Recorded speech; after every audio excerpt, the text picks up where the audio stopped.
এই দেখেন দর্শক, সৌদি আরবে সব রকমের সবজি হয়। এই দেখেন ফুলকপি গাছ, ফুলকপি, ভেন্ডি সব আমরা উড়ালাইতেছি এখন। এই দেখেন আছে মরিচ গাছ, মরিচ গাছটি এখনো ভালো আছে। এই দেখেন কত মরিচ গাছের নিচে মরে রয়েছে।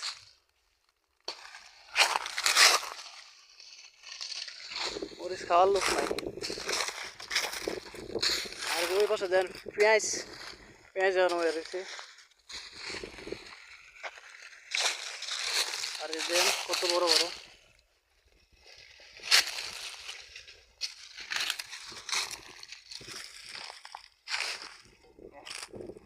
সৌদি আরবে মরুর দেশে সব সবজি হয় এখন, কোনোটাই বাদ নাই। এই দেখেন ভেন্ডি, ভেন্ডি এই যে ভেন্ডি বেরিয়েছে এখনো। এটি কপি গাছ কত বড় হয়েছে ফুল।